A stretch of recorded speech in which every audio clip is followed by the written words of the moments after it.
Hi there, friends. Welcome back to the Ohio and Pennsylvania, and welcome to another update video.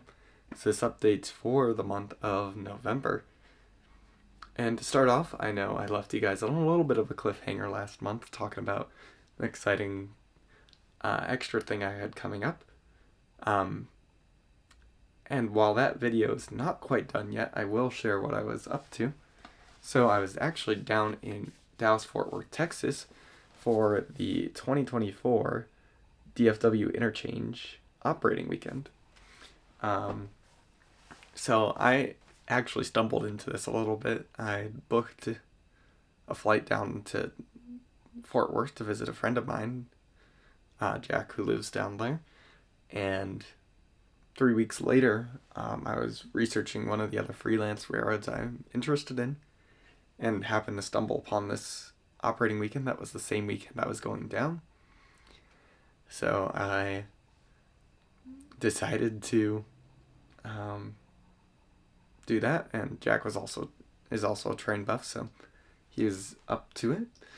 So yeah, we got to operate on 3 different railroads that weekend, throughout the weekend. So I've got a couple souvenirs from those. There will be more about this in the actual vlog, but one was the Michigan Interstate by Greg McComas. I've been following his road for a while, so it was cool to actually get to see his railroad. He's also the owner of Mac Rail, if it'll focus. So he does a bunch of detail parts for models that I will be eventually doing once I get around to detailing my locomotives. Another one I got to operate on, Chardon and Everywhere West, representation of the Northern Pacific and the CB&Q in Wyoming in 1967. That was cool. And then Chinook Lines was the third and final one, by Joe Bohannon. Yeah, so I got to operate on all 3 of those. All the people were great. And I know there's probably some people watching this video who I met there. So hello to all of you. Welcome to the Ohio and Pennsylvania. I hope you guys will enjoy following along with me. So it was nice to meet you all out there as well. It was a fun time. So yeah, that was my fun times, but there's a lot more to come with that. So stay tuned to see my vlog from that coming in the next couple weeks. And you'll get to see some more of that operations. With that out of the way, let's move on to progress on the Ohio and Pennsylvania itself.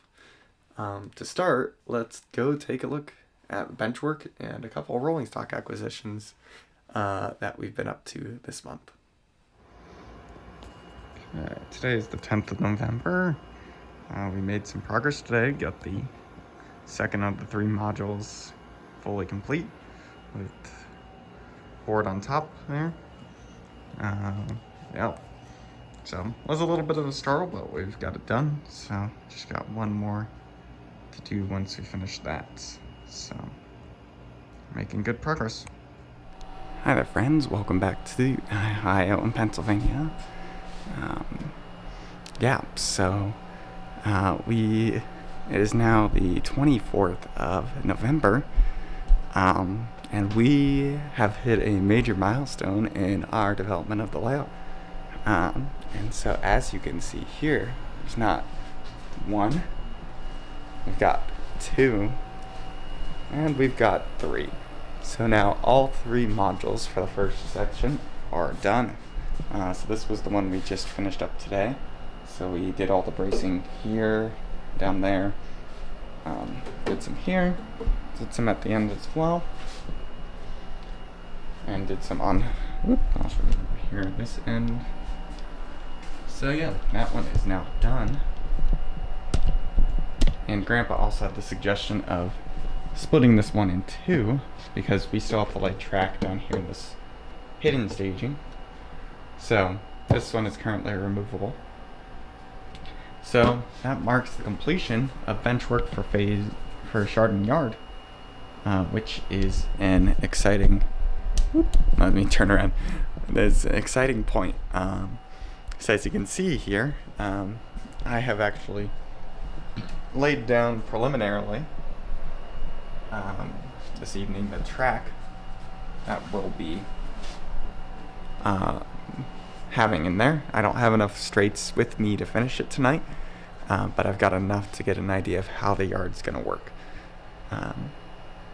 So I just brought a couple pieces of rolling stock with me. I'm going to just quickly run some tests in the yard, and I got to head back home. But yeah, I'll give you guys a quick overview while I'm here of some of the new rolling stock I bought this month. And then I'll send you back to current Trev to wrap it up. Okay, so to talk about tonight, our purchases from this month. These are all Walters cars I got from Midwest Model Railroad, which is doing a similar sale to last month's Atlas car sale, except for Walters. So I'd been eyeing these for a while. These are 60 foot. Yeah, here we go. Hold up, let me fix the camera. There we go. So these are 60 foot. Come on, focus.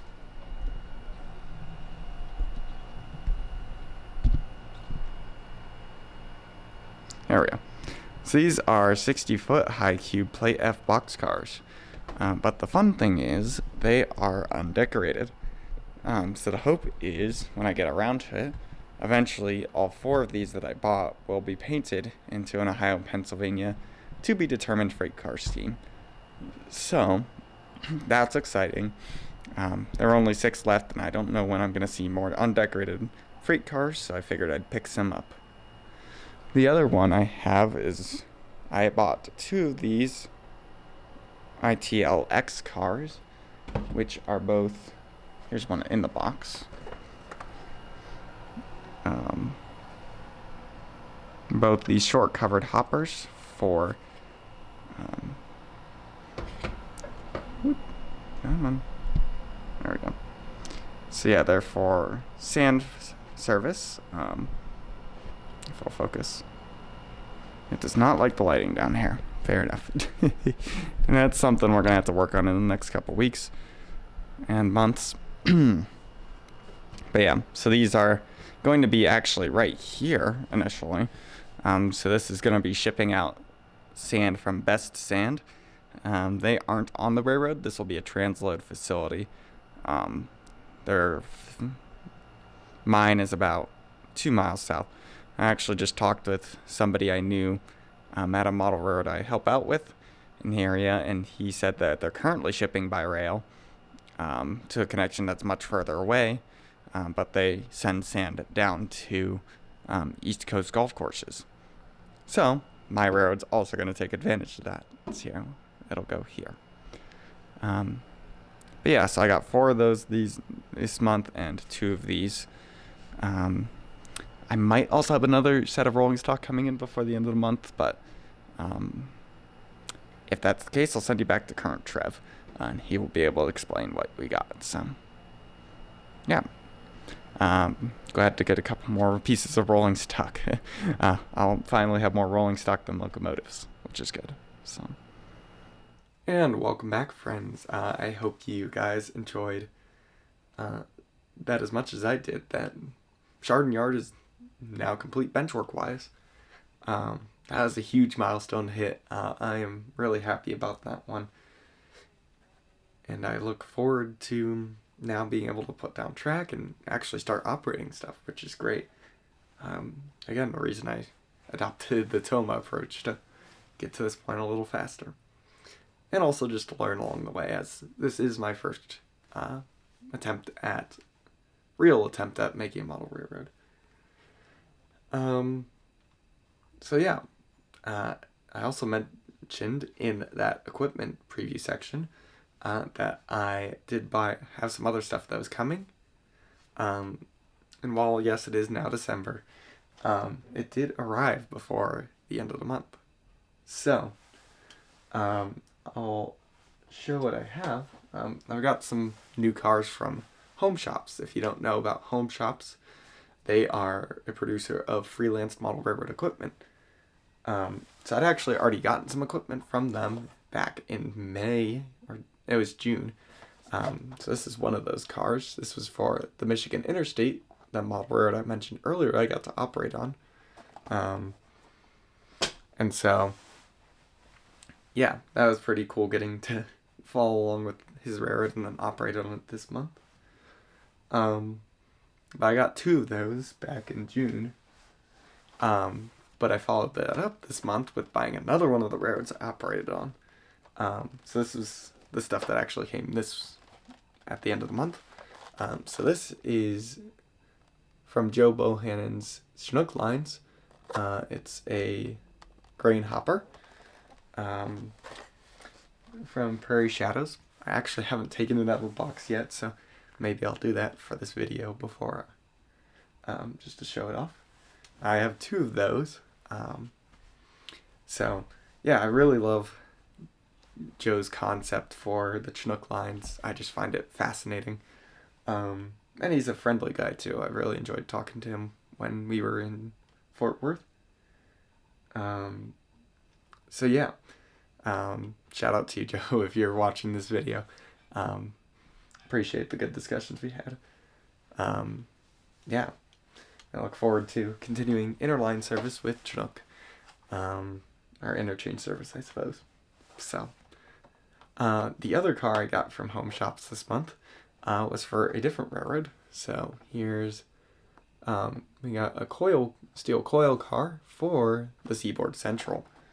The Seaboard Central I've been following again since the beginning of this year.